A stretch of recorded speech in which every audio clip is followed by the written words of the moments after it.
სალამი, დიდი მადლობა ყველას, რომ სამუშაო დღის ბოლოს და ყველაფრის ბოლოს დრო გამონახეთ, რომ ჩვენ მოგვისმინოთ, მე მომისმინოთ და რაღაც საინტერესო თემები გავშალოთ, რაც დღევანდელ თანამედროვე ბიზნესში და დღევანდელ ყოფაში ძალიან მნიშვნელოვანი და აქტუალურია.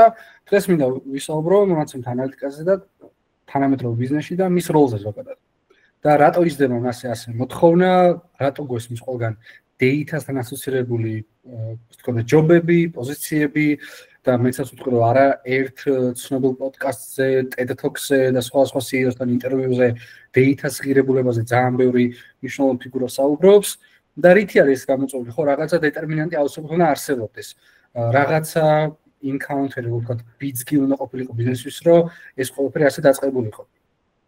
და მოდი ვისაუბროთ ზოგადად ბიზნეს მოთხოვნებზე და დღევანდელ გამოწვევებზე. პირველი რაც ძალიან მნიშვნელოვანია, თავისთავად ესე data-ს მოთხოვნა ვერ დაიბადება, ხო? და რაღაცა data-ს ღირებულება ვერ გაიზრდებოდა რაღაც წინაპირობების გარეშე. ამის რამდენიმე მიზეზია ზოგადად და მოდი ხა ყველა რო გავიაროთ, ეს არის პირველ რიგში ინდუსტრიების ციფრული ტრანსფორმაცია და ჩვენ თითოეულ თემას ძალიან დეტალურად გავივლით და ამ ყველაფერზე ძალიან დეტალურად ვისაუბრებ. შემდეგი არის data-დრივენ გადაწყვეტილება და მისი აუცილებლობა დღევანდელ ბიზნესში. მონაცემების მოცულობის ზრდა, რაც ასე ვთქვათ, წინააქმედებებით არის აღზრული, cloud adaptirება და მონაცემთა საცავები, ან DVH და data warehouse-ები, თუ გსმენიათ, ამაზე ვმეტყველებ ამ შემთხვევაში, AI-სა და მანქანური სწავლების, ან machine learning-ის მზარდი როლი და business intelligence, ანუ BI.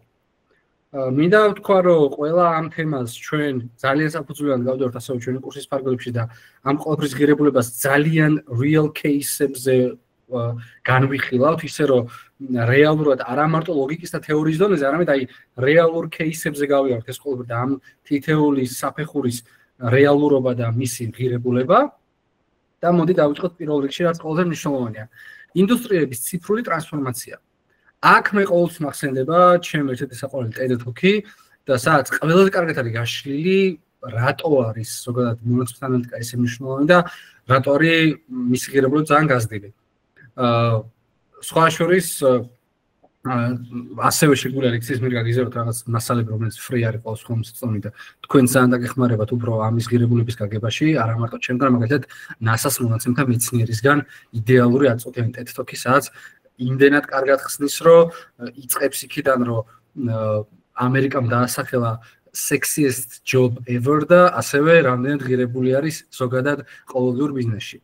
მაგრამ თავარი არის ყველაზე პირველი, რაც მახსენდება, ეს არის მე-20 საუკუნის ბოლოს ტექნოლოგიური რევოლუცია, როდესაც ინტერნეტი და ქსელური ზოგადად ნეტვორკი გახდა რაღაცა ალტრუისტი დეველოპერებისგან ყოველთვის ხელმისაწვდომი და თავარი რაც იდეა იყო, რომ მომხმარებელი გადაიქცა იუზერად.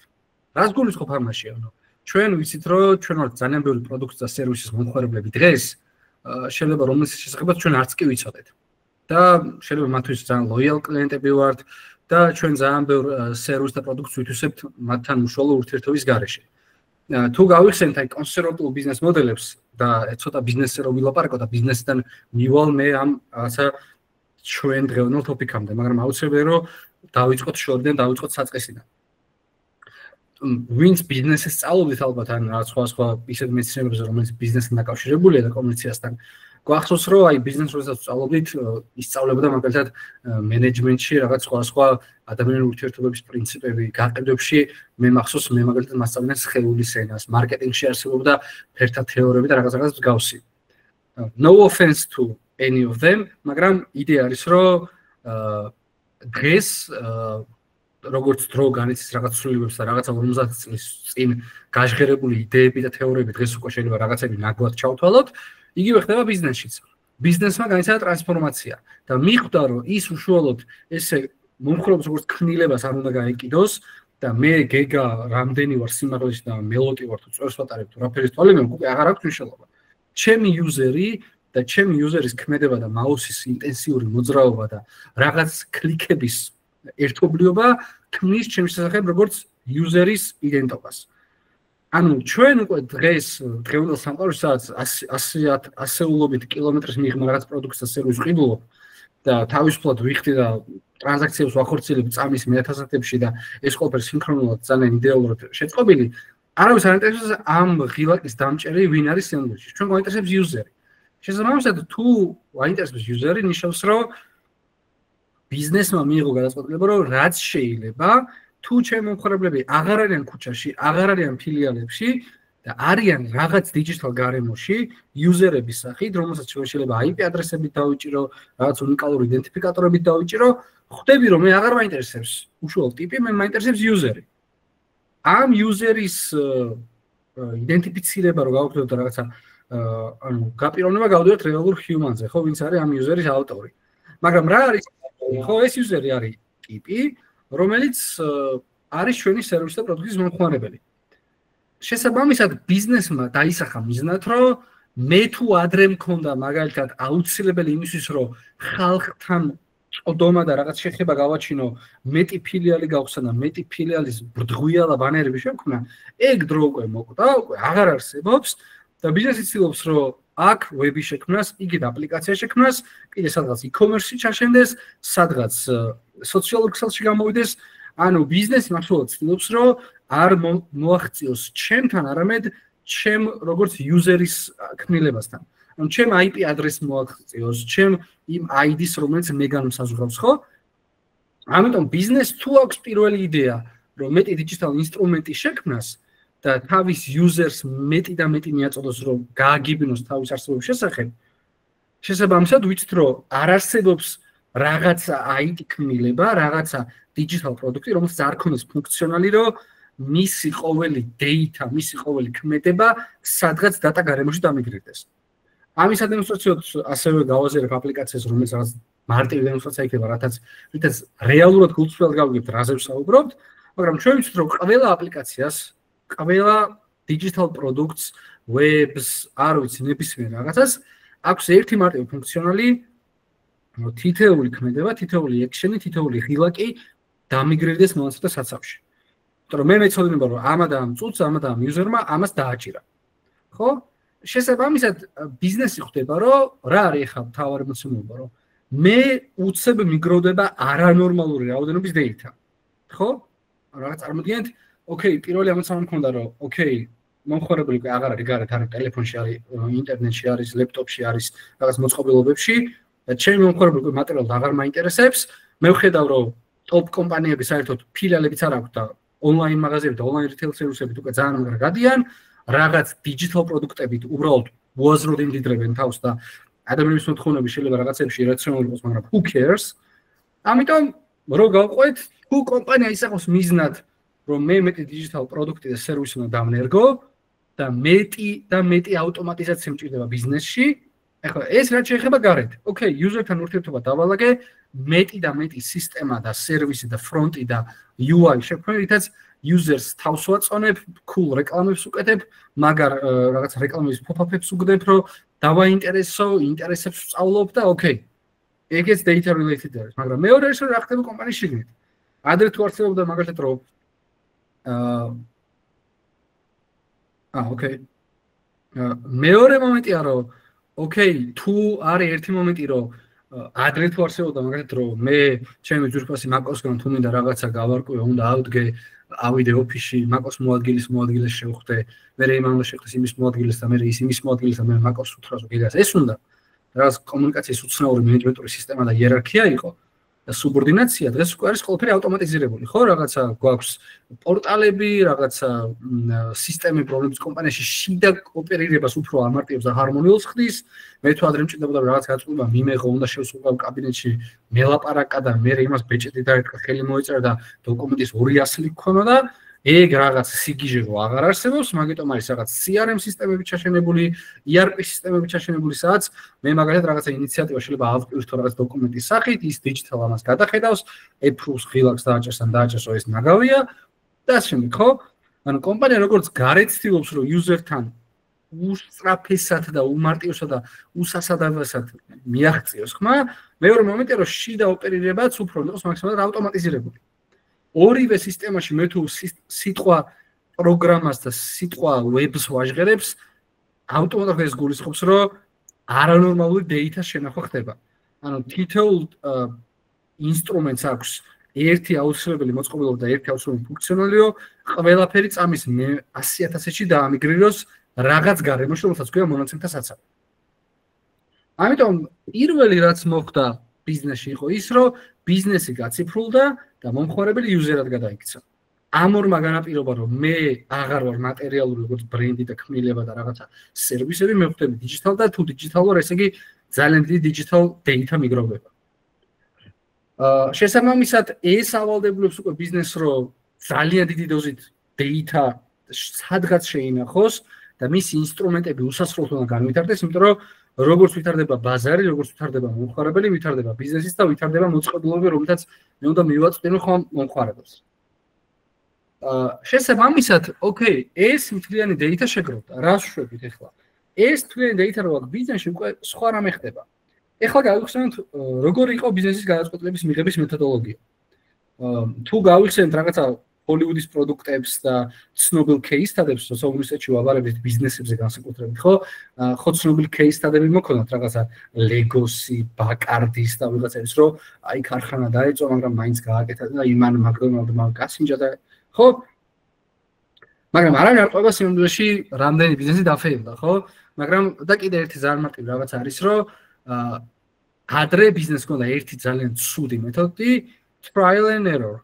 ანუ ცადოთ, თუ error-ზე გავედით, ბანძი გადაწყვეტილება, თუ error-ზე არ გავედით, success-ი, რომანტიზმი, ჩემზე წიგნი, ჩემზე კინო და всё, ძალიან მაგარი ვარ და ფულები ძალიან ბევრი მაქვს. ეს ასევე ადრე ბიზნესს ჰქონდა ერთი ძალიან ცუდი დილემა, რომ გადაწყვეტილება იყო უკიდურესად სუბიექტი, რომ გადაწყვეტილებას არ იღებდა რაღაც მათემატიკური ჭეშმარიტება. გადაწყვეტილებას იღებდა კონკრეტული პიროვნება, რომელიც აპრიორში სუბიექტურია და მისი სუბიექტივიზმი ყოველთვის რისკის ქვეშ იყო, ამიტომ risk of bias, რომელიც ძალიან ცნობილი დილემაა დღესდღეობრივ ბიზნესში და მაქსიმალურად ვამცირებთ და ბოლო რაც იყო, რომ excess of data, ანუ არ ქონდა წლომა იმ რაღაც ინფორმაციაზე. იმიტომ რომ თუ არ არის რაღაცა digital, არ მაქვს ინფორმაცია რომ შევინახო.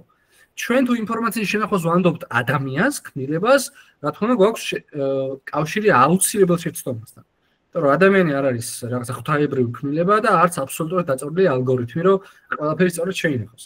ამიტომ ჩვენ ქვით რაღაც ალგორითმს, როგორც ალან ტიურინგმა თქვა, რომ ჩვენ ვერ დავამარცხებთ მოწყობილობას, ჩვენ უნდა შევქმნათ მოწყობილობა, რომელიც მოწყობილობას დაამარცხებს. ხო და აი ეგეთი მიდგომა გვაქვს ჩვენს, რომ ბიზნესი ქმნის მოწყობილობას, რომელიც იდეალურად ინახავს ყველა ინფორმაციას მომხმარებელისა და სერვისისა და ბიზნესის სვლელობის შესახებ. რომ ყველა ეს მოწყობილობები, როდესაც მე გარეთ იუზერს ვეურთიერთობები და ასევე ბიზნესში შიგნით მაქვს ჰარმონია შექმნილი, ამ ყველას აქვს ერთი მოწყობილობა, რომ შეინახოს მონაცემების სადღაც. მე თუ ეს არანორმალური რაოდენობის მონაცემები მაქვს, მე მაქვს შესაძლებლობა, რომ აბსოლუტურად ყველაფერზე მათემატიკური დასკვნები ვაკეთო. რაც გულისხმობს ამაში მაგალითად. დღესდღეობრივ ბიზნესში ჩვენ მაკოცთან ვთანხმობ, რომ არაერთი CEO და CFO გვერდა ლექციებზე. და მან თავარი ამბავი იყო, რომ ყოველთვის მეუბნებოდნენ, რომ აი რატო ავირჩიე ეს კურსი, ერთ-ერთი მიზეზი იყო ეს არა, CFO ან CEO რო ხარ, შენი ცხოვრების რაღაც კარიერის პიკში ჩანხარ ალბათ და უკვე რაღაცა თითქოს ეხლა უკვე რაღაცა retirement-ზე ან რაღაცა შენ თავის დამკვიდრებაზე ფიქრობ და უცებ მოდელჩვეთა და data-ს სწავლობენ. რატო? იმიტომ რომ ძალიან მარტივია პასუხი, რომ დღევანდელი ბიზნესში შეიცვალა. შენ რო 20 წლიანი გამოცდილება გაქვს და გიმუშავია მაგალითად ტოპ კომპანიებში და კორპორაციებში და რაღაცა მონსტრო აქციებს მართავდი და ეხლა მოხვიდე ჩვენ ბიზნესში და იძახი რომ აი ეს ეკენით decision making-ის დროს, გაწყვეტილების მიღების დროს შენ უარგუმენტოდ არავინ დელეგირებას აღარ გიცხადებს. იმიტომ რომ გითხარი არგუმენტი რა არის, რომ ძალიან მაგარი ხარ, ანუ ეგ ხო ბიზნესს დღეს აღარ აინტერესებს. ბიზნესი ხო კონსერვატიული აღარ არის. აქ გვერდზე გვაქვს შესაძლებლობა რომ დავთვალოთ პასუხი. პასუხი დათვლადია. ანუ data-ს მიგრირება და data-ს შენახვის, ანუ ინფორმაციის შენახვის აუცილებლობამ აქცია ყველა გადაწყვეტილება დათვლადი. და თუ ვიცახი რომ A და B პროდუქტი მაქვს და A-ს გაყიდვები არის წამში 300 და B-ს წამში 297, ხო? ანუ best product owners ბონუს არ უნდა მივაძლევდეთ, ხო? და ხვალ რო გამოდის სიტყვაზე ორი დეპარტამენტი მეუბნება რომ ჩემი პროდუქტი და პრომოუშენი და არა ჩემი, ხო? შეიძლება საერთოდ თქვათ რომ არა მომიტანი ციფრები. დღევანდელ ბიზნესში აღარ არსებობს რაღაცა, ანუ ბიზნესმა გაიყვანა გარეთ ავტორიტეტები და ავტორიტეტები ჩაანაცვლა ციფრებით. ის რომ თქვენ ძალიან მაგარი მენეჯერი ხართ, ამას მხოლოდ ციფრები გამამყარებს. პოსტ და პრეციფრები. პრეციფრებში უკვე იცახი რომ მე შევისწავლე მარკეტინგი, მე შევისწავლე ბიზნესი, ბიზნესის საფუძველზე შევისწავლე იუზერი და იუზერი შევისწავლე, იუზერის ქმედებაა ესეთი და ამ ქმედებით რაღაც მიზანშედეგობრივობას ხედავ რომ ესე მოიქცევა. ეს ყველაფერი მე თუ მონაცემთა საცავში მაქვს, მე შემიძლია რომ ეს წავიკითხო. აი ძალიან მარტივად ახლა ნებისმიერ თქვენგანი რო ავიღო, წარმოიდგინეთ და მისი ყოველდღიური ქმედებები ჩავიწერო. და 5 თვე ვაკეთო ეგ. აი მაგალითად რაღაცა ნებისმიერი ან გელა ან მარიამი ან ქეთი ან ანა უბრალოდ ესე დავდგე და უბრალოდ მთელი დღე თქვენ სად რას დააჭერთ, გააკეთებთ და მოიმკვიდრებთ, ყველაფერი დავიწერო და რაღაცა Excel-ის ფაილში ან ბლოკონში დავიწყო ჩაწერა. 3 თვის მერე ალბათ მე თქვენ ქმედებებში აუცილებლად დავინახავ კანონზომიერებას, იმიტომ რომ ხაოტური ადამიანი არ არსებობს, ადამიანის თანმიმდევრული თავის მენეჯმენტი უყვარს. შესაბამისად მივდივართ ძალიან მარტივ რაღაცაზე რომ მომხმარებლის ქცევის ანალიზზე. მომხმარებლის ქცევის ანალიზზე თუ მივდივარ, არის ძალიან მარტივი რაღაცა გასაკეთებელი, რომ მე თუ მაქვს აი ესე სინქრონულად და ორკესტრირებულად შენ შესახებ ინფორმაცია შენახული და 3 თვეა ვიცი ყოველ წუთს რას როდის აჭერ და რატო. მე მაქვს იდეალურ შესაძლებლობა რომ ზუსტად იმ დროს მოგაწოდო ის რაც შენ გჭირდება. ძალიან მარტივი მაგალითი ავიღოთ, წარმოიდგინეთ თუ არ ერთ-ერთი ცნობილი რიტეილ კომპანია Amazon-ი და მე ვხედავ რომ Amazon-ში ყოველ დილით შედის ტიპი აკაუნტზე, ჩასკროლოს ტექნიკურ მოწყობილობებს და რაღაცა მარტივ IAP technical accessories და თუ სიტყვაზე თვის ბოლო უწევს 60 პროდუქტს კალათაში ამატებს და მე მაქედან ერთ კვირაში ყიდულობს. მე არ მაინტერესებს ჩემი იუზერი რამ სიმაღლეა, როგორ გამოიყურება, რა აცვია, რა უყვარს. მე ვხედავ მარტო ერთ რაღაცას, რომ თვის ბოლო 5 დღეს ის რაღაც პროდუქტებს კალათაში ამატებს, იმიტომ რომ მე ექშენებს ვიწერ, ხო? მე დავინახე რომ სადღაც ხილში მაქვს რომ იუზერ მარიამმა დააჭირა ბასკეტში დამატებას და 5 დღეში იყიდა, დააორდერა. მე თუ ამას 3 თვე ვხედავ, მეოთხე თვე გიჟი უნდა ვიყო რომ დასკვნა არ გავაკეთო, ხო? რაღაც ემპირიულ მონაცემებს ვიყებ. ან ჩვენ თუ გვაქვს სადღაც გარემო, სადაც ყველაფერი დიდი ინტენსივობით მიგრირდება, მე მაქვს ერთ-ერთი ამოცანა ახლა დარჩენილი რომ ავდგე და ეს ყველაფერი უბრალოდ გავაანალიზო. და აქ გამოჩნდნენ ჩვენ პროდუქტს, ჩვენ data analytics-ებზე უზომოდ დიდი მოთხოვნა. იმიტომ რომ ბიზნესმა თქვა რომ მე წარმოგიდგენ მაქვს ყველანაირი data სადღაც. ანუ ჩვენ მე მყავს არანორმალური შიზოფრენიული რაღაც მოწყობილობები, ეს ვებები, აპლიკაციები, CRM-ები, ERP სისტემები, რომელიც დავნერგე მარტო ამისი კარგი მარტო ის კი არა რომ სწრაფი, მარტივი და გამჭვირვალეა. ამისი კარგი ის არის რომ ეს ყველაფერი არანორმალურ ინფორმაციას ინახავს. რაღაც წარმოუდგენელ მემორიზე გვაქვს საქმე და წარმოუდგენელ ჩანაწერების რაოდენობაზე. ხო? შესაბამისად, ჩვენ მივდივართ ცეკულ განსხვავებაზე, აი რაღაცა კანადის რაღაცა ტოპ ექიმთან მიხვიდე დასკვნის გასაკეთებლად და გამოკვლევა ჩაიტარო. თუ მაგალითად თბილისის გარეუბნის ექიმბაშთან მიხვიდე.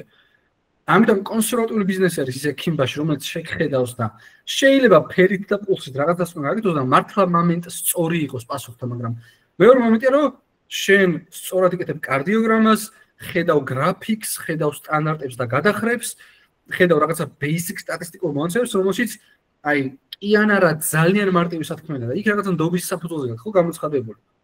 ამიტომ კონსერვატიული ბიზნესისგან გამიჩნევით data analytics გეუბნება რომ მოდი მე შენ live კარდიოგრამას მოგაწვი შენი ბიზნესის და აქ მივიდოთ რომ რეალურ დროში ანალიტიკაზე ვდგავართ. იმიტომ რომ მაგალითად რეალურ დროში ანალიტიკა ჭირდება ძალიან ბევრ ბიზნესს. მაგალითად gambling კომპანია რომელიც ანუ real data analytics გარშე უბრალოდ მოკვდებოდა. რას გულისხმობ ამაში?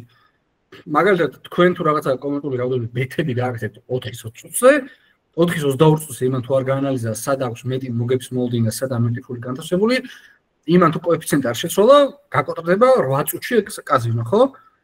ანუ არის ასევე ლოჯისტიკურ კომპანიები, რომელმაც დინამიკაში უნდა იკითხოს კოორდინატების საკუთარი, მაგალითად თვითმფრინავის თუ რაღაცა შტორმის დროს გემის თუ ასე შემდეგ და ასე შემდეგ და data analytica არ იარსებებდა და აღარც NASA იქნებოდა და აღარც პენტაგონი.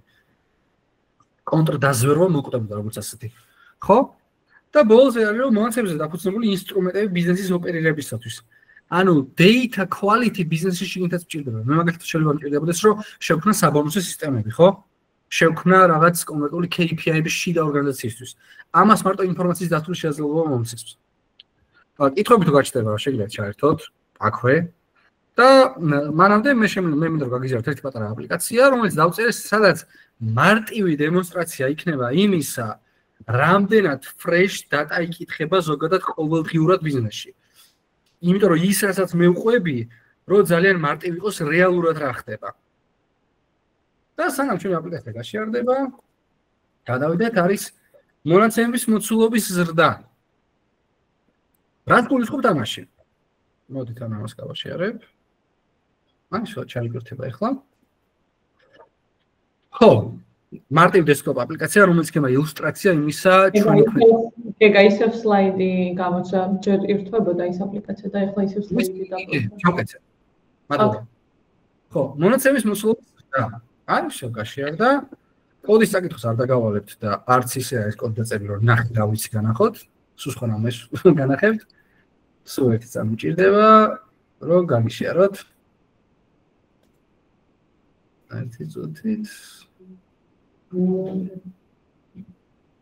ეს მონაცემთა საცავია. და მოდი გავაშიაროთ.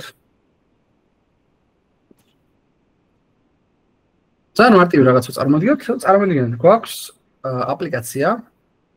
რაღაც დესკტოპ აპლიკაცია, რომელშიც აი თქვენ რომ ნებისმიერ პროდუქტს ან სერვისს შეეხოთ. პირველი რას დაგავალდებულებთ ეგ სერვისი. აქ შეგიძლიათ პასუხი გამოცეთ და ჩაერთოთ. ნებისმიერ რაღაცის მომხმარებლად როცა ხდები, ყოველთვის რაღაცას მავალდებულებს სანამ ამ პროდუქტს ან სერვისს მოვიხმარ.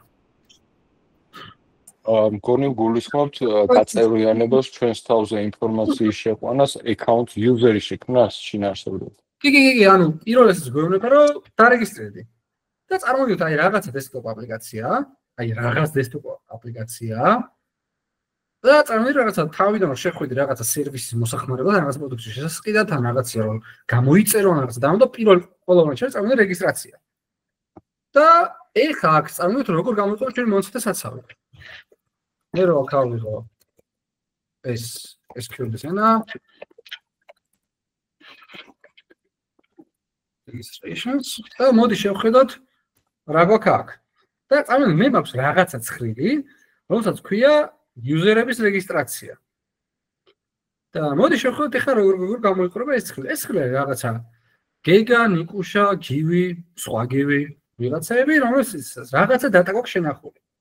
მაქვს რა ინფორმაცია, რაღაცა user-ის ID, რომელიც არაფერს არ მეუნება და რეალურ სამყაროსთან არანაირად არაა დალინკული, სახელი, გვარი, პირადი ნომერი, დოკუმენტის ტიპი, მეილი, რაღაც ინფორმაცია მაქვს შენახული და მაქვს 24 წლის 18 სექტემბრიდან მოყოლებული. ეხლა რახან აკაკის სურმამა ჩაერთო ჩვენთან, თქვათ რომ სოზე აკაკის რაღაც აპლიკაცია ამოუგდო და ეუბნებ რომ აი შეიყვან შენ კრედენშალები რომ სოზე რაღაც ყიდვა დაასრულო, ხო? ანუ ჩვენ ახლა გავხდით დემონსტრაცია, რომ ჩვენ რო დიჯიტალში რაღაცებს ვაკეთებთ, როგორ ხედავს ამ ყველაფერს უკან data person-ი. და თქვათ, სოზე იყოს აკაკი. სურმავა, პირადი ნომერი გქონდეს ვიყო მithon ხარ.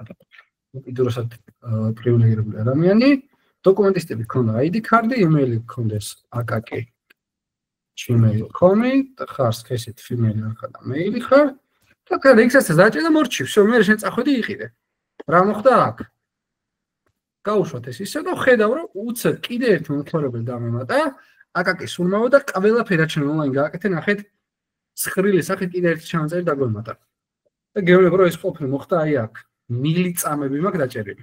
time zone და ყველაფერი. ეს პატარა დემონსტრაცია იყო იმისა, როდესაც მე ვლაპარაკობ რომ ჩვენ აი აქ რაღაცას ვაკეთებ, რა მარტივად და რა სწრაფად და როგორ იდენტურად მიგრირდება მონაცემთა საცავში. გავიგეთ? ეს მოდი ახლა დავაკენსელო და დავუბრუნდეთ ჩვენ ლექციას. ეს ბოდიში გეგა ეს რა პროგრამა იყო ახლა სადაც ეს მონაცემები აისახა back school-ის, ანუ ეს არის Python-ი თუ რა ქვია ამას? ეს იყო PostgreSQL-ი. ანუ ერთი იყო Python-ი დაწერილი რაღაც აპლიკაცია, რომელსაც ხედავს მომხმარებელი წინა მხარეს მარტო აი მოდკუთხედს, სადაც ველები იყო დასწერი. ხო? ხო. და მანდ რო რაღაცებს შენ აჭერ და რაღაცებს მოგზაურობ, ანუ customer journey რასაც ქვია. მე გითხარ რომ შენ ყოველ ახალ ვილაგზე, ანუ ყოველ ახალ ქმედებაზე მონაცემთა საცავში რაღაც ჩანაწერი და აიმეტა რომ აკაკის ურმავამ ეს და ეს გააკეთა, რომელიც არის ამ პირადობის მქონე და ასე შემდეგ და ასე შემდეგ. ანუ მე გეუბნებით, რომ ყველა მოწყობილობას აქვს ფუნქციონალი, რომ სადღაც ბექში გაისროლოს ინფორმაცია. და ბიზნესმა რომ ეს იცის, ბიზნეს სიტყვას უსა ვიტყვი, გულისხმობ CEO, CFO და ის კომერციული ადამიანები, რომლებიც სტრატეგია აქვს ბიზნესის და ბიზნეს ქმნიან ზოგადად. შესაბამისად, ბიზნესმა უკვე იცის, რომ აქვს ეგ ფუნქციონალი მის digital პროდუქტებს და სერვისებს და არხებს, რითაც მომხმარებელს ეურთიერთობა, რომ ყველაფერს ვიწერთ. ხო? ჩემ ძალიან კონსერვატიულ ბაბუას რო ვუთხარი, შენ უშიშროება ხარ რომ მითხრა. ხო და რაღაც დაახლოებით სპეცსამსახურები ვართ.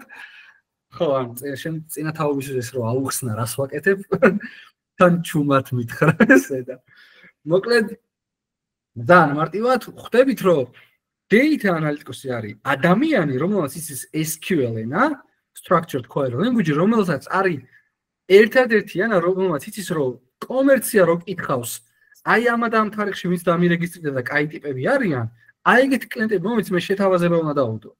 და შენ ხარ ერთ-ერთი ადამიანი, რომელიც ამ data-ს ეურთიერთობება. შენ იცი ენა, რომელიც ერთადერთი ენა, რომ ეს ინფორმაცია გამოიძახო.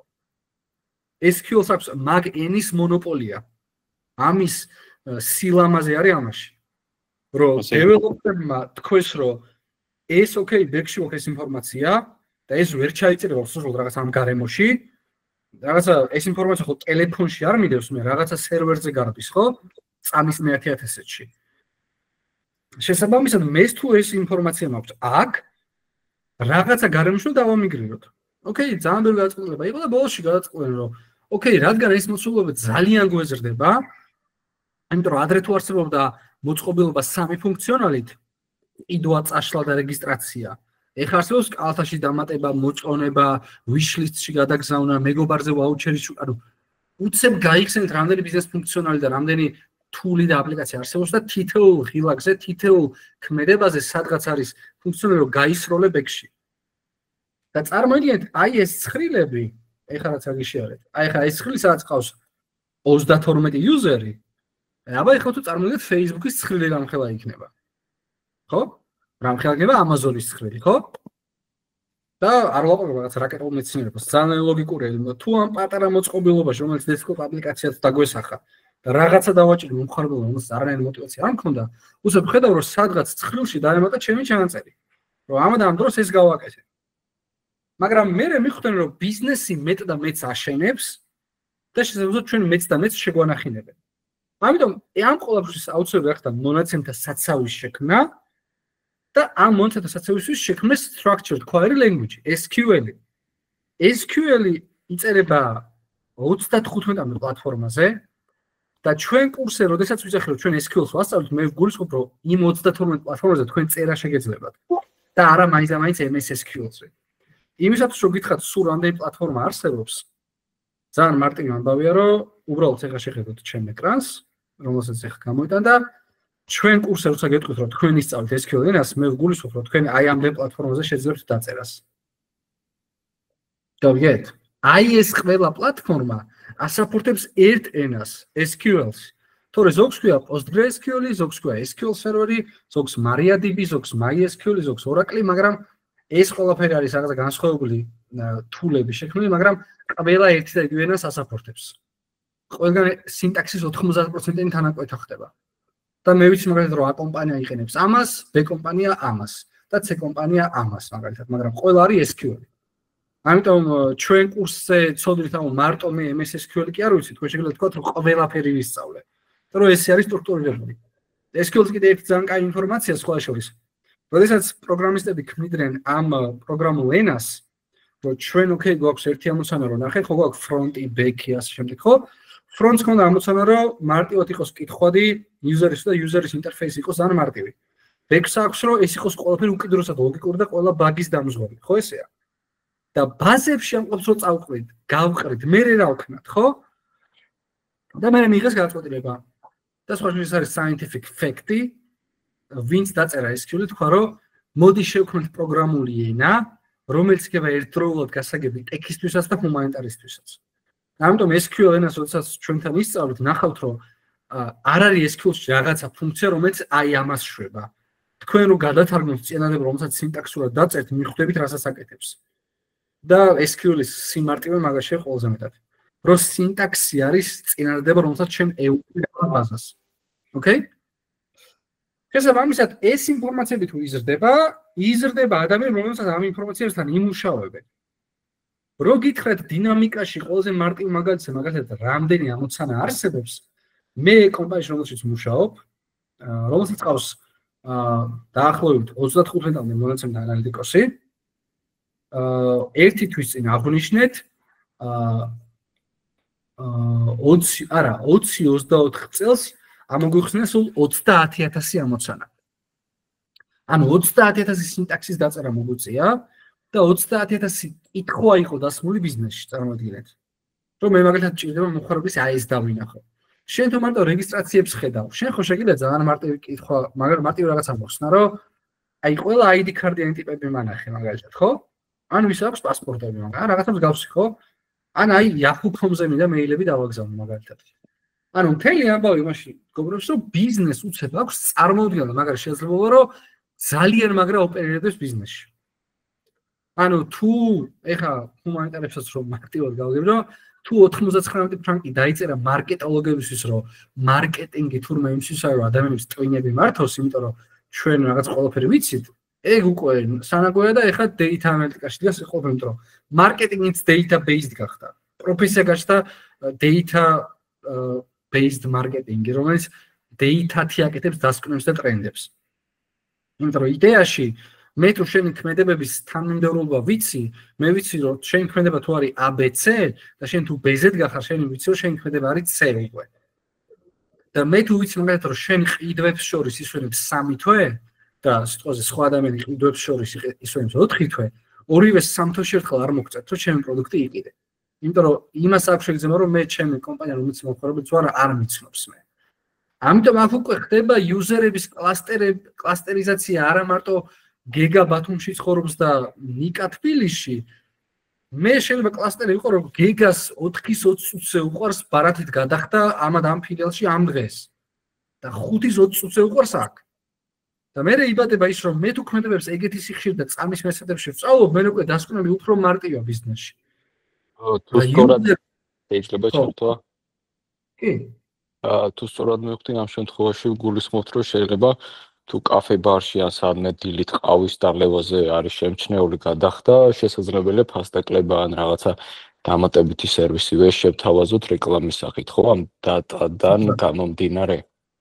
სალსახად, ძალიან მარტივია, რომ აი ნახე ძალიან მარტივია. კონსერვატული ბიზნესი რას იზავდა? მაგალითად, სად დაუგზავნოს რეკლამა მაგალითად გეგას. კონსერვატულ ბიზნესში იყო ჩვეულებრივი. ჩემ პირადობაზე წერია რომ ჩემი მისამართი ან დაბადებისთან რაღაცა, ჩემ დოკუმენტში წერია რომ მე ვარ სხვადასხვა ცხოვრობ, ჩაწერილი ვარ ნუცუბიძეზე. მაგრამ მე მხედავენ რომ ყოველ დღე გადახდებს ვაკეთებ მაგალითად ვაკის ფილიალში. ალბათ იმიტომ რომ ვაკაში მუშაობ, მაგრამ ეგ ინფორმაცია ხო არ მაქვს გაჟღერებული. შენ თუ დინამიკას ხედავ რომ გეგა აკეთებს აქ გადახდებს. დიღმის ფილიალში ხო არ უნდა დაუდო შეთავაზება, ხო? ანუ ან იგივე მაგალითად ამბავი არის რომ მაგალითად გაქრა აგრესიული მარკეტინგის იდეა. იმიტომ რომ მე ერთი შაბლონური ტექსტით აღარ ვეურთიერთობები 3000 ადამიანს. 3000 ადამიანს მე აქვს ერთი მომენტი რომ data ვისწავლო მაგაზე და დავყო ტიპაჟებად და თქვა რომ ვაფშე შეიძლება ამ იუზერს აღარც მინდა დაურეკო. ხო? მე დაიბადა predictive analytica. ანუ მე ვიღაც იუზერები ვისწავლე და მაქვს უკვე ხდომილება რომ მე-19 ყიდვის მერე ისინი უკვე ფროდი არიან, ანუ გადამაგდებენ ჭყალებში. აი ბანკს აქვს ეგ ანალიზი, ხო? ეგ ანალიზი აქვს მაგალითად gambling-ს. მომგებიან ტიპებს უშვებენ მაგალითად, აღარ სთავაზობენ რაღაცებს. ბანკს აქვს მაგალითად რომ მე მირჩევნია ეს ტიპი გავუშვა ეხლა საერთოდ და აღარ დაუდო შეთავაზება. ხო? ამიტომ მონაცემის ნაკადების ზრდამ დაავალდებულა data analytics-ები რომ უფრო მასიურ ამოცანებს შეეჭიდონ და უფრო დიდი დოზის მონაცემები უნდა გადაამუშავონ. და შეიძლება არა clean data-ც იყოს მათ შორის. Cloud ადაპტირება და მონაცემასაცავები, ანუ DVH, data warehouse-ი, ანუ იდეაში იყო მთელი ამბავი, რომ ლოკალური ინფრასტრუქტურიდან cloud მიგრაცია რა, ანუ cloud-ზე აწევა, იმიტომ რომ cloud-მა თავის ღირებულება შემოიტანა ბიზნესში რეალურად. და რას გულისხმობ ამ შემთხვევაში? ძალიან მარტივად რომ ვთქვათ, რომ მაგალითად, სოფია, აი Amazon Web Service-ი, Azure-ი, Databricks-ი და შემდეგ. თავი და ისაა, რომ იმ მოწყობილობაზე და რკინაზე რო არ ვინახავდა მე ინფორმაციას რაღაცა ლოკალურად და ბავშვმა რო ყავა გადაასხას რო არ დავიღუპოთ, ხო, არის ის რომ ჩვენ რაღაც cloud სისტემებზე ვწევთ, რომელიც თავის backup სისტემები აქვს, ასე შემდეგ და ასე შემდეგ.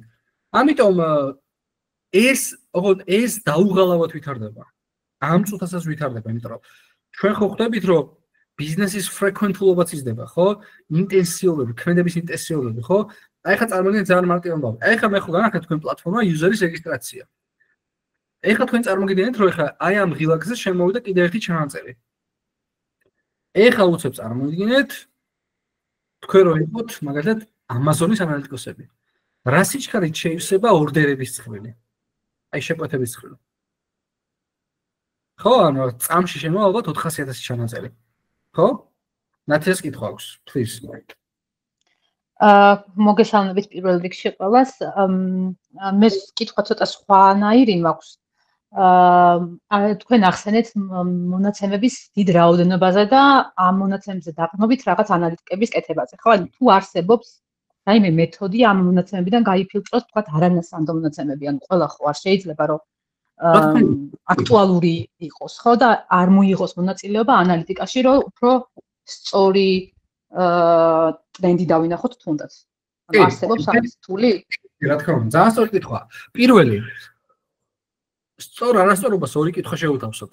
სწორი ბიზნესის პერსპექტივით თუ სწორი წმინდად სისტორის კუთხით, რომ მაგალითად აი ადამიანმა შემოსავალ, წარმოგიდგენთ ჩვენ გვაქვს პლატფორმა, user-ს სახელს გვაქვს და მაგალითად შემოსავალს. იმისათვის რომ მაგალითად დაემტკიცოს მოკლედ ადამიანის სესხი, ან შეავსოს განმარტება, ან გამოიწეროს რაღაცა კრედიტ ქულებით რაღაცა პროდუქტი, ხო? მან ხდება data cleaning-ი, ხო? ან data cleaning-ს ეძახი მაგალითად რომ შეიძლება რომ user-მა შემოსავალს ჩაწეროს -300,000 $, ხო? ეგ ტყუილია. შეიძლება ხო ადამიანმა პირად რომ ჩაწეროს 28 ნიშნა. ეგეც არა, ხო? ანუ პირველი ყოველთვის ხდება data cleaning-ი. ანუ ეს data ჩემამდე მოღწეული, როცა მე უკვე მომწვით ანალიტიკოსი ვარ, სწორი უნდა იყოს. მაგრამ შენ თუ კითხოს მისვამ რომ მაგალითად მე ერთიანად ვისწავლო გეგაც, ნათიაც და ქეთიც და აკაკიც მაგალითად. მან არსებობს ორი მიდგომა.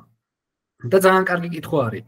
საერთოდ დღეს ბიზნესი უკვე ოკეი, გავიდა სუბიექტურობის რისკიდან და გავიდა trial and error-იდან და გას უკვე მონაცემებზე და გეუბნება რომ მაგალითად საფხულში შენ უფრო დიდი მოთხოვნა აქვს მაგალითად ამაზე და თუ ზოგადად ბიზნესში ცნობაა რომ აგვისტო ჩავარდნილი თუ შენ პირიქით მაგრა გაიყიდება რაღაცა.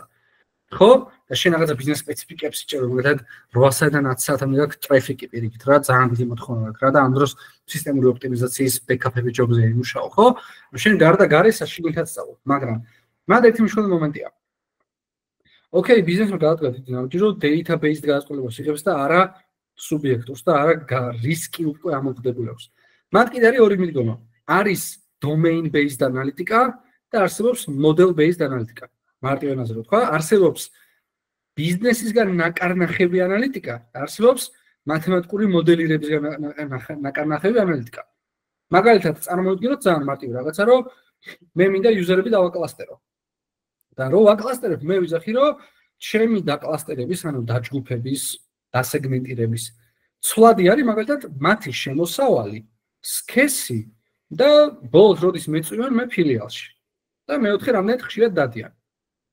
ბიზნესი ამას იმიტომ გეუბნება, რომ აი თვითონ ბიზნესისთვის მნიშვნელოვანი არის, ანუ იმ CEO-სთვის, CFO-სთვის, product owner-ისთვის, სტრატეგიული დაგეგმვის მენეჯერისთვის და რაღაც ბევრი მოგონილი თანამდებობისთვის, რომ ანუ მე ეს მეტრიკები მკარნახობს მომხმარებლის კარგ ცუდობას. იმიტომ რომ ხა მომხმარებლის კარგი ცუდი ისა ხო არ არსებობს ღილაკი, ხო? კარგი რო იყოს და 1-0 რო ვანიჭერდეთ, ეგ ხო სიგიჟეა. ანუ კარგის დეფინიცია ბიზნესში ჩადის, რომ არა სპეციფიკაცია მომეცი, ხო? მე ხო არ ვიყვის ზოგად განცხადებას ხო არ ვაკეთებ, ხა როგორც პრობლემაა რომ მეკითხა შენ რომ ის კარგი ადამიანია და შენ პირველ ყოველთვის მეკითხა რომ კარგი რას ნიშნავს, ხო? იგივე ხდება ბიზნესშიც. მე როდესაც კომერცია მეკითხება რომ გეგა მოდი ყველა ჩვენი ლოიალური კლიენტი მომაწოდე, is loyal flag-ი არ არსებობს, ხო? ანუ მე ლოიალი უნდა გკითხო შენთვის რას ნიშნავს. მაგრამ მე არსებობს მოდელისტური ანალიტიკა, რომელიც ეუბნება რომ მათემატიკური მეთოდოლოგიით, მაგალითად ცნობილი არის ევკლიდური მათემატიკის მეთოდოლოგია, რომელიც შეიძლება ნახოს თავადაც, გეუბნება რომ მე არ მჭირდება 6 მეტრიკი, მე 2 მყოფნის იმისთვის რომ გამოსაზღვრო იუზერის კარგ ცოდობა. ხო? და აი მსგავსი ანალიტიკაა განსხვავებული რომ დღეს ბიზნესები ეგრე ოპერირებენ. არსებობს მოდელზე დაყრდნობილი ანალიტიკა და არსებობს ბიზნესით ნაკარნახევი ანალიტიკა. შესაბამისად შენ რომ მეუბნები რომ ყველაფერი ვალიდური ვერ იქნება, რა თქმა უნდა ვერ იქნება. ბიზნესი მაინც ატარებს იმ რისკს რომ არასწორ ამოცანას დაგისვამს, მაგრამ data ანალიტიკა დგას მაგაზე რომ განმეორებითი ბევრი ამოხსენილი ამოცანა შეგვეკარნახობ რომ რაღაც ცვლადები ამოსაყრელია და რაღაც იუზერები არაა გასათვალისწინებელი ანალიტიკაში. ხო, აი ზუსტად ეგ კითხვა მაინტერესებდა, აი რაღაცა იუზერების დონეზე თუ ჩავდივართ, თქვათ, ჩვენ ანალიტიკას ვაყრდნობთ იუზერების ქცევაზე, ხო?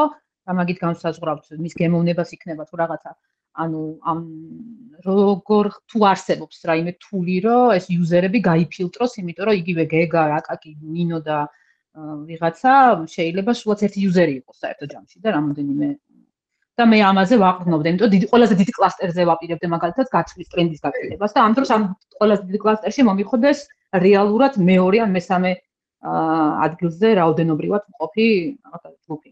კი, ძალიან მარტივი, კი, ძალიან სწორი კითხვა არის და ძალიან საინტერესო და თან აქვე გეტყვი, მაგალითად ჩემი უახლესი გამოცდილება რო გაგიზია, რომ მე ვმუშაობ კომპანიაში, რომელიც არის Pacer International-ი, რომელიც არის პასუხისმგებელი საერთაშორისო გადარიცხვებზე და თუ გსმენიათ SEPA, Swift-ი და ამ შემდეგ Target-ი და Swift-თან აქვს შეხება კი. ჩვენი კომპანია არის 150 ქვეყანაში წარდგენილი და მის მონაცემ საცავში ვარ. ორი წარმოგიდგენთ შეიქმნათ დაახლოებით 1 საათში შემოდის 200,000-მდე ტრანზაქცია. ანუ 1 საათში წარმოგიდგენთ ცხრილი 200,000 ჩანაწერით ივსება ყოველთვის. რა ეგეთი დოზით ინფორმაციები რო გიგზავნე. ხა შენ რო წარმოგიდგენე საათში ერთხელ Excel-ის ფაილი რო ჩაიგდო, სადაც 200,000 ახალი ტრანზაქცია მომხდარი. მაგის ხო დამენეჯმენტება შეუძლებელია, ხო? და data tool-ები სწორედ ამისთვის არსებობს. ხო და აი მაგალითად აი ძალიან მარტივი და უბრალო კითხვა დასვეს. და მაგაზე მოგვიწია ძალიან დიდი მოდელების შესწავლა და დაწერა. კითხვა იყო ძალიან მარტივი. რამდენია ცოტა ტრანზაქცია? და იყო იდეალური კითხვა იმისთვის, რომ გაიგო რა არის მონაცემთა მეცნიერება. იმიტომ რომ ბიზნესი გეუბნება, რომ მეც არ ვიცი და მე სუბიექტური არ მინდა ვიყო. მე მინდა ვიცოდე რამდენია ცოტა ტრანზაქცია. რა თქვა 8-ა? 17? საშუალოდ ყველა 100 საკეთებს და ამას 97 და 97 ცოტაა? ხო? რისკს გააჩნია. ხო და ანუ მანდ უკვე მიდიხარ რომ ოკეი, სადაც ადამიანი უძლურია, ჭირდება ჭეშმარიტება, ხო? ერორი იმიტომ ყველაზე ლამაზი ბრძანება პროგრამირებაში, რომ სუბიექტურობა უკვე არავის აღარ აინტერესებს და გეუბნებ რომ არაა ჭეშმარიტება, ეხლა ჭეშმარიტებასთან უნდა მიხვიდე. ხო და ამიტომ მათემატიკური მოდელირებით და machine learning-ით ხდება ეგ ყველაფერი. Machine learning-ი SQL-ის და data analytics ცოდნის გარეშე შეუძლებელი გახდება. ანუ პრერეკვიზიტია აპრიორული. შეუძლებელი უბრალოდ. რომ მივიდეთ მაგ თემასთან ზუსტად რომ ხელოვნური ინტელექტი და მანქანური სწავლების ანუ machine learning-ის მზარდი როლი არის ზუსტად ეგ რომ ბიზნესმა ოკეი ჯერ გააგრძელა ოპერება იმით რომ data analytics-ას აწარმოებდა და აი ზუსტად web 2.0 ტექნოლოგია რომელიც ყველას უყურს რომ აუ ეხლა წეღან Google-ავდი ისა პიცას და ეხლა ამომიდო პიცის ოფერები ეგ დგას წმინდა ძალიან მარტივი ალგორითმი წერია რომ if ტიპმა განმეორებითად მონახა ამდენჯერ ეს და ეს და ეს და მაგის ისტორიაში ვხედავთ რომ 4 შაბათ საღამოს პიცის ორდერები აქვს გაზრდილი პირდაპირ არ დავილოდოთ გავუგზავნოთ ოფერი და data analytics უბრალოდ მაგას დგას რომ თუ მოვიდა შენთან ვიღაც პროვაიდერი და შენ ხარ Bolt-ი ანუ ვიღაცა გიჟი გეუბნება რომ აი აგერ მოდი ძმაო ძალიან მაგარი ბურგერი გამოვიგონე და მოდი ყოველას დავუოფერე ხო შენ ყავს შენი კლასტერი და შენ იცი რომ ვიღაცა აზიურ საწოლს წერს და ცხოვრების ბურგერს არ შეჭამს და იმას არ უნდა დაუპრომოუშენო ეგ ხო სხვა შორის მინდა ვთქვა რომ ერთ-ერთი ცნობილი საკურიერო კომპანია რომელსაც სახელს ვერ ვთქვი მაგრამ ტოპებშია დაახლოებით 7 წელია წაგებაზე მუშაობს 17 ქვეყანაში არიან გასულები მაგრამ რო არ მოგეთყო დაახლოებით 57 მილიონი მომხმარებლის შესახებ იცის ბოლო 10 წელი რას ჭამს რომელსაც რა უფრო ძვირი ხს ეგ cash flow თუ ეგ data რო გავყიდო ეხლა ეგ data რო ვიცი უბრალოდ ხვალ რო გავხსნა ყველაზე ბანძი საპონჩიკე ყველას მადა ვიცი რომელსაც რამდენს ჭამს ხო დამარტები რაზე არის პრეტენზიული და რაზე აფიდბექებს და რაზე არ ეფანდებს და ასე შემდეგ და ასე შემდეგ ანუ მე კიდე იმას ვმეორდები რომ machine learning-ი რომელიც შემდეგი საფეხურია მონაცემთა ანალიტიკისთვის ეგეც მონაცემების სწორ სწავლაზე და სწორ გაანალიზებას დგას და ბიზნესის შემდეგი ეტაპი, რაც უკვე ტოპ კომპანიებში დგას უკვე და მაღალი რანგის კორპორაციებში არის ეგ შესაძლებლობები, დგას იმაზე, რომ მე ოკეი, data analytics თქვა ძალიან სწორ გაწყვეტილებას ვიღებ და მაქსიმალ მინიმალური მაქვს რისკი უკვე, იმიტომ რომ ხედავ ტრენდს, ხედავ ქცევას. მე თუ ვიცი მაგალითად, რომ ნათიასნაირი კლიენტები მე რომ მყავდა, ჯამში მომიტანეს $300,000 5 წლიანი ურთიერთობის დროს და მე წავიდნენ. და მეორე ნათია მყავს კიდე სხვა, რომელმაც 120,000 მომიტანა. რომლებიც წინა ნათიას გვარან იმას ალბათ უნდა გადავყვე. ვინც 120,000 იმას უნდა ვთქვა, რომ არც აქცია შევთავაზო, არც ბევრი დაურეკო, არც ოფერები დაუდო და არც სტიკერები მიუყრა, როცა ჩემთან ყავისაყელად მოვა. არანორმალურად და ღვთაებრივი кейსები აქვთ Netflix, Spotify-ს და Starbucks და ბევრი кейსთადი შემიძლია გაგიზიაროთ და თუ მომწერთ მოგაწვდენთ. ჩვენც კი მესა კომპანიებშიც კი მოღვაწეობდი, აი team lead-ები ყოველთვის გვიშერებდნენ მაგ кейსთადებს, რომ აი რა ქნა Netflix-მა, რა ქნა Spotify-მა, რა ქნა Starbucks-მა. Starbucks-ი არის ალბათ user prediction-ის იდეალური ადამიანი, იმიტომ რომ ტიპებმა ზუსტად იციან, რა ვიცი, მშობლებზე უკეთ იცნობენ თავის მომხმარებლებს. იმიტომ რომ არანორმალ data analytics-ს აწარმოებენ, იმიტომ რომ ყველაფერს, რა ვიცი, ორკესტრირებას ახდენენ ყველანაირ data-ს. შესაბამისად, დღეს უკვე ბიზნესში თლიანად შენი historical data და შენი გამოცდილება რომ ნასწავლი აქვს, უკვე შენი ქმედებების განსაზღვრა არის ძალიან მარტივი. ძალიან მარტივი, ხო? ძალიან რაღაცა როგორც თქვით აგერ და აკაკი მოიტანა კაი მაგალითი რომ მე თუ პეკინზე ყოველ დილით ლანჩამდე ვსვავ ხოლმე ორ მაგ ამერიკანოს და ჩემ ბარათზე მოიცე გატარება ძალიან მარტივია. და კიდე აქ ერთი ძალიან კაი შენიშვნა რა წარმოგიდგენთ აკაკი მოდი წარმოვიდგინოთ ეგეთ кейსი რომ მე შევდივარ მარკეტში, ვყიდულობ ჩემს საყვარელ პროდუქტს, რამდენი კომპანია ინახავს ჩემს შესახებ ინფორმაციას იმწუთას. აი მე თუ წერან დავრეგისტრირდი და აი მარტო იქ წავიდე ერთი ჩანაწერი. წარმოგიდგენთ მაგალითად შევდივართ რომელიღაც მარკეტში. ვიღებ რაღაც პროდუქტს ვიღებ მე ტელეფონს, ვადებ გადახდას და გავდივარ. საწავიდა ჩემი ინფორმაცია. პირველი იქ პროდუქტი რომელიც ვიყიდე, პრობლემა დაემატათ, აი მათ ბაზაში დაემატა ერთი ჩანაწერი, რომ ვიღაცამ პროდუქტი იყიდა. მე მეორე ჩანაწერი მარკეტში გახდა გატარება. ანუ მე გამოჩვდი მარკეტში რომ გავატარე პროდუქტი. მესამე ჩემ ბანკს მიუვიდა SMS-ი რომ მე გადახდა განვახორციელე. მეოთხე Apple Pay-ის აპლიკაციას მიუვიდა გატარება რომ გეგამ რაღაც ექშენი გააკეთა. მეხუთე იმ პოსტერნელს რომელსაც დავადე მანდ მივიდა ინფორმაცია. ანუ ჩემი ერთი უწყინარი სურვილით რომ მომინდა მაგალითად მაღალკალორიული შოკოლადის ჭამა 6 კომპანიამ წაიღო ჩემს ხელ ინფორმაცია. და ფაქტობრივად უკვე არჩევანი არ მაქვს რომ მე მაგათი მარკეტინგული კამპანიების ხორბლე გავხდე. იმიტომ რომ რომც არ დავეთანხმო რამე კრედენშალებს და cookies-ებს, ანუ მაინც ჩემი ქმედებები დინამიურად მიგრირდება სხვა კომპანიის სხვა მონაცემთა საცავებში. და შესაბამისად აი AI რომელსაც არანორმალურად ვაფასებთ, დგას ზუსტად data-ს ძალიან მოკლე დროში სწავლაზე. იმიტომ რომ მან უნდა გისწავლოს შენ როგორც მომხმარებელი, შეისწავლოს შენი historical მოთხოვნები, კითხვები და დაამუშავოს ისინი და მე სწორად გიპასუხოს. და რა თქმა უნდა დგას AI რაზე, ხო? ძალიან დიდ historical data-ზე. ანუ რაღაცა 3-დან 2 AI ChatGPT რაც ყოველს გიყვართ, ხო დგას რომ 20-22 წლამდე რაც კი რისერჩები ჩატარებულა და ამ კითხვაზე პასუხი გაუცია სწორად და აი რეიტი მიუღია, მოდი ამას გავცემ პასუხს. რაზე შეიძლება ეს იდგას თუ არა ძალიან დიდი რაოდენობის ინფორმაციის სწავლაზე, ხო? ძალიან მარტივად. ბიზნეს ანალიტიკის და BI ხელსაწყოების მზარდი მნიშვნელობა. ის რასაც ჩვენ გავაანალიზებთ, თუ არ მივაწოდეთ ისე როგორც მათ უნდათ, ამას ღირებულება არ აქვს. მე შეიძლება დავწერო SQL-ის ძალიან დიდი კოდი, ძალიან სწორი ინფორმაცია გამოუტანო ბიზნეს, ძალიან მაგარ გადაწყვეტილება მივაღებინო, მაგრამ ეს თუ მარტივად არ არის მოთხრობილი და მარტივ გრაფიკზე არ დავანახე, რომ დიდი სვეტოვანი დიაგრამა კარგია და პატარა ცუდი და წითელი თუ ხატია არის ბანძი პროდუქტი და მწვანე კარგი, აი გამ მთელი ამბავი. ჩემ ერთ-ერთმა საერთაშორისო კომპანიაში მოღვაწეობისას ერთ-ერთმა ლიდერმა მითხრა, რომ გეგა ჩვენ არ ვართ შენი ტვინის ადამიანები, ანუ აქ ჩემთავს არ ვქებ. ანუ ჩვენ არ ვართ მონაცემთა ანალიტიკოსები, ჩვენ არ ვართ დეველოპერები და არ ვართ კოდის წერა ჩვენ არ გვევასება. ჩვენ ვართ მარტივი ადამიანები. ამ მწვანე აგვინთე ან წითელი, გავყიდოთ თუ გავჩერდეთ, გავაგდოთ თუ ავიყვანოთ. ანუ თქვენ გავალებენ მარტივ რაღაცას ერთ შეხედვით, რომ ძალიან რთულ კითხვაზე და ძალიან ბუნდოვან კითხვაზე ძალიან კონკრეტული პასუხი გაცეთ ძალიან სადად. გესმით, ანუ რაღაც ძალიან ბუნტოვან კითხვას ვსვავ და მინდა უმარტივესი ვიზუალი, სადაც დავინახავ ზევითაა გრაფიკი თუ ქვევით, ტრენდი მაღლამიტის თუ დაბლა, რამდენ ტეხილს იკეთებს და რომელ დეითზე. ოღონდ ამის უკან შეიძლება იდგეს არანორმალური ადამიანური შრომა. და ჩვენ ზუსტად მაგას ვსწავლობთ ჩვენ მთელი კურსის მანძილზე, რომ რეალური ბიზნეს ამოცანები რაც არსებობს და სხვა შორის აქვე მინდა მაკალ თქვა ძალიან მაგარი რაღაცა, რომ ჩვენ graduation-ზე გარეთ რო გამოვედით, ერთ-ერთ სტუდენტმა გამომიყლა, რომ ერთ-ერთი X ბანკის დეველოპერის ინვესტიცია ჩვენი ამოცანა და ვერ ამოხსნესო.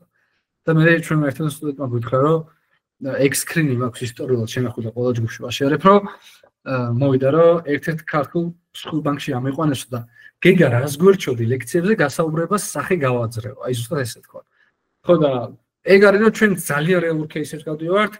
ერთ-ერთი ცნობილი კომპანიის ბაზის რეპლიკა გაწყობილი და ამიტომ რაღაც ახალი არ დაგხვდებათ და თან ერთ-ერთ ყველაზე კომპლექსურ მონაცემასაც სწავლობ და სტრუქტურას და არქიტექტურას, ეს არის ფინანსური ინსტიტუტის. ყველაზე კომპლექსური სტრუქტურა აქვს ბიზნესში საერთოდ. ნებისმიერ data engineers, data architectors, backend developers კითხეთ, ყველაზე რთულად სამართავი პროცესები, იმიტომ რომ ყველაზე მეტი ხელსაწყო აქვს მომხმარებელთან საურთიერთობად და შიდა სისტემები. და ამას არა მარტო მისი ხუშტურით აკეთებს, რეგულატორიც თხოვს ამას. საბოლოო ჯამში ეს BI სერვისი რას გულისხმობს, რომ ჩვენი იდეა იმ შემთხვევაში ნამდვილად დავდივართ ზამნიან დატას. იცი რა არის გამოცდილება მქონდა, ბოდიში უცებ გიპასუხებ. გამოცდილება მქონდა მე რამოდენიმე პროექტი დავადილივერე იმ რა ქვია იმ პლატფორმას. Upwork-ზე და უმეტესობა კომპანიებს აქვთ მიდგომა, რომ ან public data-ს გიზიარებენ. მე ასევე ქართველთანაც მქონდა მაგალითად ვთქვა, რომ ეროვნული სების საიტზე დევს ყველა ბანკის general report-ი, რომელიც არის ხელმისაწვდომი ყველასთვის. მათი annual income-ი, ყოველთვიური ratio-ები და უნდა მათი კონსოლიდირება და რაღაც პროექტში გატანა. და უბრალოდ BI-ში ავაწყეთ. ხო, ეხლა ტიპებს აქვს შეიძლება ეგეთი პროექტები, მაგრამ რაღაცა დიდ პროექტში იღებს რაღაცა ძალიან დიდ $20,000 და შეგენება, რომ შეგვიძლია tech ტიპი ხარ. იმან კონკრეტულად ამოცანის დასმა იცის მაგალითად. და დამიდილივერებია ეგეთი, მაგრამ სხვა კომპანიების შემთხვევაში ხდება ხოლმე, რომ ეკრანს გიშიარებენ, credentials-ებს დროებით გიშიარებენ და ის 4 საათი გიყურებენ რა. Data-ში ძირითადად ეგრე ხდება ხოლმე, მაგალითად შეიძლება გეუბნება, რომ აი ეს ორი data მაქვს და კოდი დამიწერე, რომ ეს ორი გადავაჯვარედინო, ან რაღაცა დავაკავშირო, ან სწორად თანაკვეთა მოვახდინო. Upwork-ზე თუ შეკვეთას მიიღებ და ჩვენი გუნდის წევრი გახდები, მე გაძლევ პირადად ყველაზე ადამიანურ და კაცურ პირობას, რომ შენთან ერთად გავაკეთებ, შენთან ერთად დავადილივერებ და მადლობასაც ვათქვამებ stakeholders. ხო, იმიტომ რომ ეგრე ვასაპორტებ ჩემს სტუდენტებს ბოლომდე, სანამ რომ დასაქმებიან მერეც ვეხმარები კომპანიის ბევრ ამოცანის ამოხსნაში. ხო, რაც შეეხება შემდეგი, რომ მონაცემთა ვიზუალიზაციის საჭიროება, ანუ თან შეიძლება იყოს ტიპი ჰუმანიტარი და ძალიან მარტივ თუ უნდადეს მისი გაწყვეტილების მიღება და აი მარტივი ვიზუალები თუ დააჩვენო, შენ ძალიან რთულ ამოცანაზე პასუხი. რეალურობაში KPI-ების მონიტორინგი ჩვენ გვაქვს შესაძლებლობა, რომ მაგალითად live-ში დავაერთოთ ბაზას და live-ში იკითხოს ამან ინფორმაცია და live-ში მიაწოდოს feedback-ი.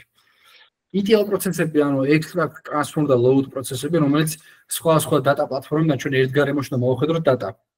მაგალითად BI ანალიტიკაში მაგას ვწავლობთ, რომ მე შეიძლება რაღაც ინფორმაცია მქონდეს SQL ბაზაში, რაღაც მქონდეს CSV ფაილის სახით, რაღაც მქონდეს site-ზე ატვირთული, რაღაც მქონდეს JSON ფორმატით და კომპანიის დირექტორი მეუბნება, რომ აუ არა, ბუღალტრებერენ და ამათ Excel-ები უყვართ, აუ ისინი დეველოპერებერენ და SQL-ი ევასებათ, ისინი JSON ფაილში გვიგზავნიან, იმიტომ რომ საერთაშორისო კომპანიებიდან უცხოეთთან გვიგზავნიან, ძალიან ქართული რეალობაა, ოღონდ და BI-ში სწავლის მომენტში ჩვენ ვეუბნებთ, რომ ოკეი, ოპერირებდეთ ეგრე, იმუშავეთ ეგრე, თქვენი ბიზნესი თუ ეგრე მუშაობს, ოკეი.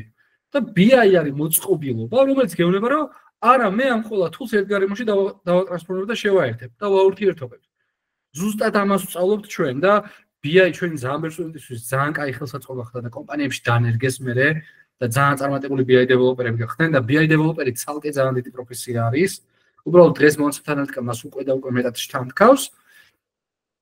და კორპორაციული კულტურა ზოგადად უკვე რაც ძირითადად დავუწყეთ, რომ მაგალითად შენ შეიძლება აწყო რეპორტი როგორც საბოლოო სისტემაში, ასევე აქციონერებს ანახო, რომ აქციების და როგორ ხდება და ასე შემდეგ და ასე შემდეგ.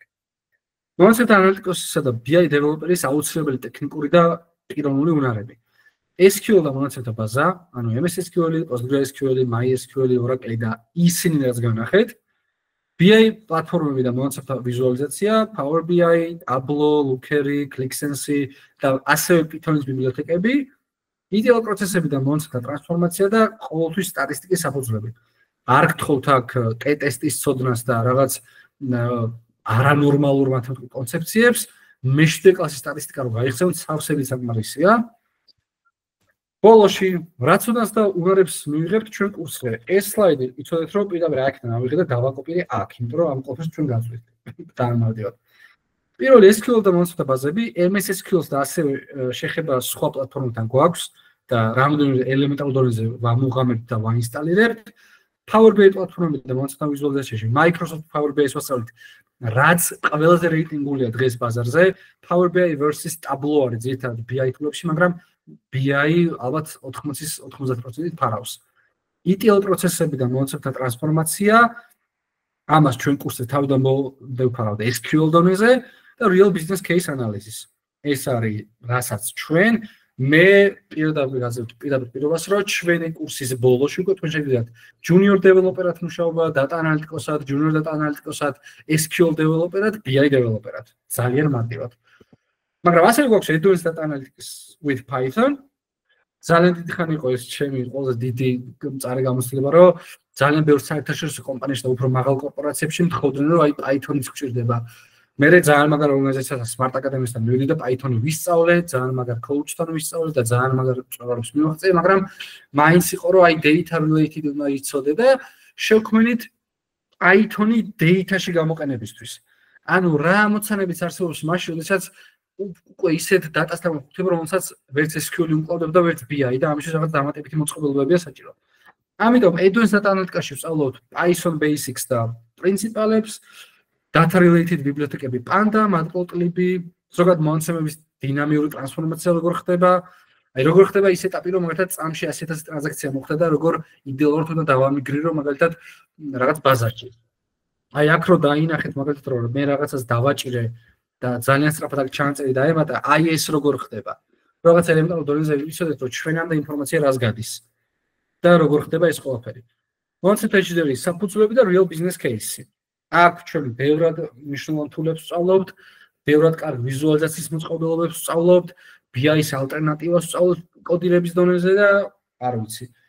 ჩვენი მთავარი мотиваცია არის ის, რომ მარტივად რომ ვთქვათ, რომ ჩვენი basic კურსი და advanced კურსით ადამიანის პირდაპირ რომ senior შეუძლია გახდეს, seniority level-ის გამოცდას და ნებისმიერ კითხვის პასუხის გასაუბრებაზე, basic კურსით იდეალურად იმ ცოდნებით წახალხოთ, რაც თქვენ გჭირდებათ.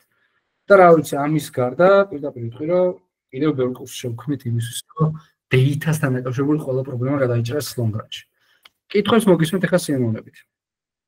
ალბათ ნათია შეგვიძლია დაიწყო. ორი კითხვა მაქვს. პირველ რიგში ინგლისური ენა რამდენად საჭიროა, რომ advanced level-ამდე მიხვიდე? ეს ერთი და მეორე, ნუ დაახლოებით რა დროზე ვსაუბრობთ, რომ beginner-დან advanced-ამდე განვითარდე. ძალიან მარტივი არის beginner დონეზე რომ მოხვიდე შენ ჩვენთან, აბსოლუტურად ნული ცოდნის და უბრალოდ ლეპტოპის ქონით, სხვა არაფერი არ გჭირდება შენ. აბსოლუტურად ნული ცოდნიდან რავადაც არის კურსის, პირდაპირ გეტყვი რომ კარგ დონეზე გეცოდინება, ძალიან კარგ დონეზე თან. ისე რომ სამსახურს თავისუფლად დაიწყებ. და საშუალო დონის არა, კარგი დონის კომპანიაში გადალახავ გასაუბრებას თავისუფლად, იმიტომ რომ ჩვენი სტუდენტები, რა ვიცი, საერთაშორისო კომპანიებში იწყებენ მუშაობას ძალიან მარტივად. მათ შორის პრომოუშენები და ასე შემდეგ. და რავი, basic diagnosis-ია. ოდიშით ცოტა გვიან გესალმებით ყველას, მაგრამ შეკითხვა პირველად, რომელსაც პასუხი გავეცი რაღაც ცოტა უფრო დრო რო არ დამეკარგა პირდაპირ პასუხზე გადავედი და მომიტევეთ დაგვიანებით მოსალმება.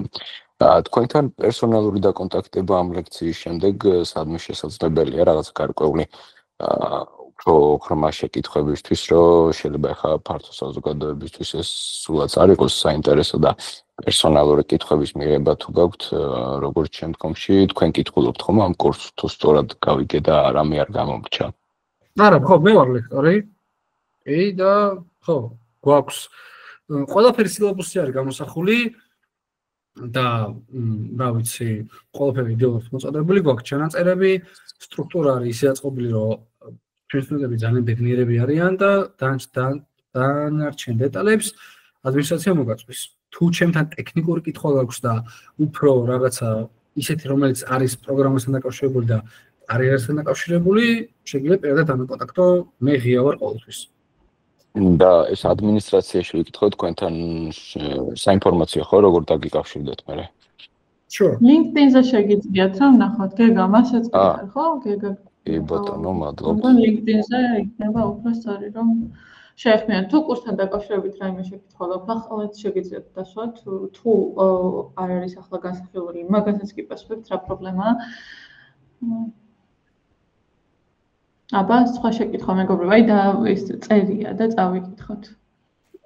ჰუმანიტარების იყო ნახსენები, ბიზნეს кейსები და ამოცანები ახსენეთ და რამდენად არის აუცილებელი რომ ბიზნესის ან ფინანსური სექტორის წარმომადგენელი იყო მე პირადად მონაცემთა ანალიზმა დამოინტერესა, იმიტომ რომ ბიოსტატისტიკაში მინდა გამოვიყენო და მეცნიერებაში. რამდენად გამომადგება ეს კურსი, ძალიან კარგი და გასაგები ლექცია იყო, დიდი მადლობა. პირდაპირ გეტყვი რომ სამედიცინო ინდუსტრიაში არის არანორმალური რაოდენობით data analytica, იმიტომ რომ ამ მთელი დაავადებების ანალიტიკას და ტრენდს და კანონზომიერებას და ნატო გადახრას და სხვა ბევრ მათემატიკურ ანალიზს, რომელიც ჭირდება რეალურად საქმეს, ასე ვთქვათ, ძალიან ინტენსიურად გამოიყენება და რაც დავიწყე ლაპარაკი, რომ NASA და პენტაგონი არ არსებობდა data analytics გარეშე, პირდაპირ გეტყვი, იმიტომ რომ დინამიურად უნდა ვიკითხო data ძალიან ბევრ პროცესზე, რომ ეს პროცესები წარმატებულად მიდიოდეს. ამიტომ შენ გვანახეს საქმე და ძალიან ბევრ ამოცანას აღმოაჩენთ მასში და ძალიან ბევრ ამოცანასაც დაარწმუნებ, რომ აქვს მის ლიდერს თუ ვინც წარმართავს ამ საქმეს და ასე შემდეგ და ასე შემდეგ. ყველაზე მარტივად რო ვთქვათ, არაკომერციული საქმიანობა, მაგალითად, კარდიოგრამაში რომელსაც კითხულობ, ის წამის მესაჯებში რაღაც რაოდენობის ჩანაწერებს ანალიზებს და გექმნის დინამიურად გრაფიკს, ხო, როგორ მიმდინარეობს მაგალითად. ამის გარდა რავი, ბევრი სხვა სოციოლოგია რო ავიღოთ, პოლიტიკა, ეკონომიკა მონაცემთა ანალიზის გარეშე არ არსებობს.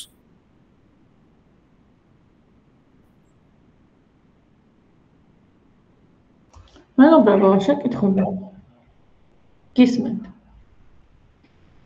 Honda-ში, VS Code-ში იქნება Python-ის სწავლება თუ რომელიმე სხვაშია. იდეაში როგორ არის, იცი, ანუ საბაზოში Python-ი არ გვაქვს, მაგრამ SQL და Power BI. Edge-ში გვაქვს Python Basic-ის სწავლა, შენ თუ Python-ი არ იცი, თუ Python Basic-ების ცოდნები გაქვს, პირდაპირ data-სთან და data analytics-თან დაკავშირებით Python ბიბლიოთეკებს სწავლობ და რაღაც რეალურ ბიზნეს кейსებს.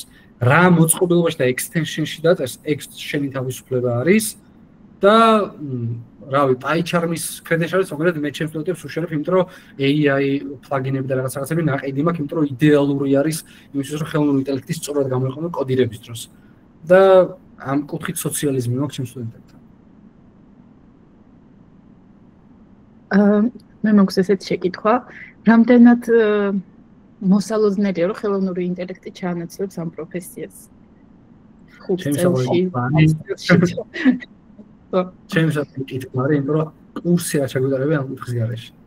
ხო, დაკავშირებით კითხვა და რა ვიცი, 25 წელი გეყოფა?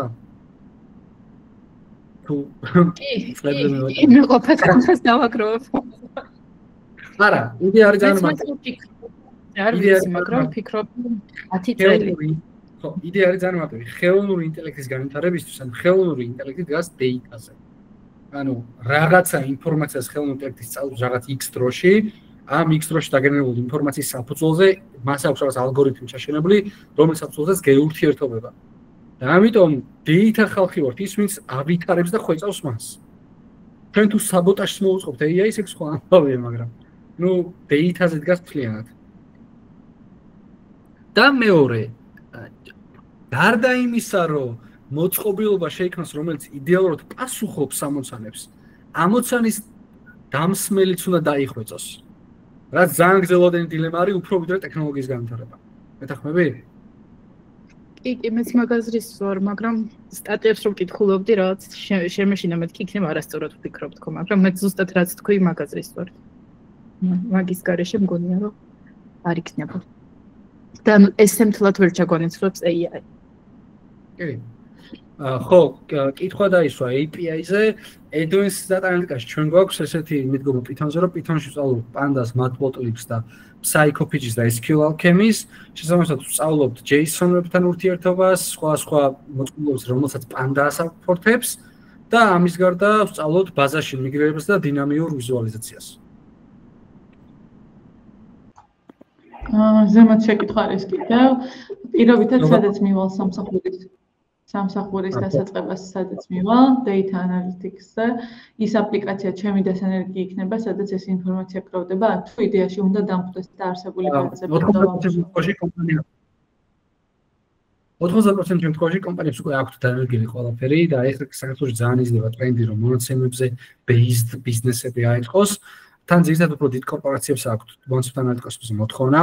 მასშტაბებისთვის რო გითხრათ, რა ვიცი, მსხვილ ფინანსურ ინსტიტუტში, რა ვიცი, 100-მდე ანალიტიკოსი უზეთ ხოლმე data team-ში განსაკუთრებით და თუ დანერგილი არ არის, ამის გარდა მაგალითად BI-ის დანერგვა არ არის ძალიან დიდი რაცა სასწავლო ხარჯებთან ურთიერთობა და შეიძლება კომპანიას დაუნერგო და მაგის ღირებულება გააგებინო. ძალიან ბევრ ჩვენ სტუდენტმა არა იმით რომ ახალი პოზიცია დაიკავა, კომპანია დაარწმუნა რომ BI დაინერგათ და დანერგეს. და ჩვენ ცოდით გახდნენ BI დეველოპერები.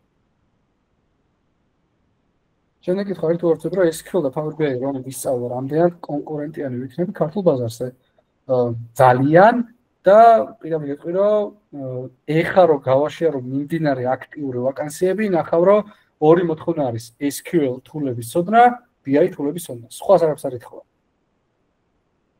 Database developer-ი, month analytics-ი, SQL developer-ი, რა ვიცი, ყველა სახელებს სადაც data გაიჟღერებს, იცოდე რომ SQL-ის და BI-ის გარშე არ არსებობს ეგ მოთხოვნა. Python-ის ცოდნა რამდენად ოსებისთვის senior data analytics-ი ვერ გავხდები Python-ის გარშე ვერა. ძალიან რთულია. იმიტომ რომ ნახე seniority level ისაზღვრება ერთი რაღაცით, რომ შენ რაღაც ან დამატებითი თული იციან ძალიან დიდი გამოცდილება გაქვს და სპეციფიკური ამოცანების ამოხსნა შეგიძლია. და რაღაც access-ი გაქვს რაღაც ცოდნებზე. მაგრამ დღეს უკვე ისე ვითარდება, რომ Python-ი გახდა რაღაც ახალი მოწყობილობა იმისთვის, რომ big data related ამოცანები ამოხსნა. რასაც შეიძლება ვეღარ მოერევს ის არსებული მოწყობილობა, რომელსაც არის SQL ან BI.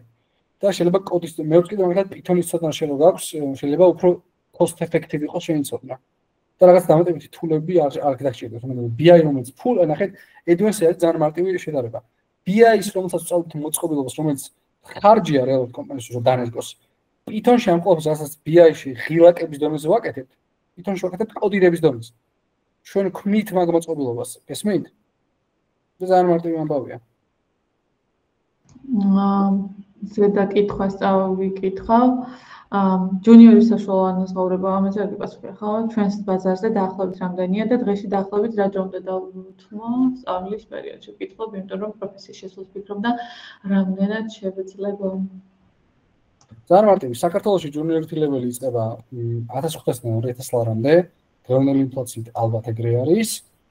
მაგრამ მე მაგალითად ჩემი გამოსვლება რომ მოგიყვეთ, მე დავიწყე 1400 ლარით და საერთაშორისო ბაზარზე იმდენადაა ძალიან დიდი მოთხოვნა, რომ 5 თვეში უკვე შემომთავაზეს 1400 ევროიანი სამსახური. ჯუნიორითი ლეველი საერთაშორისო ბაზარზე იწყება 1200 ევროდან და ზევით.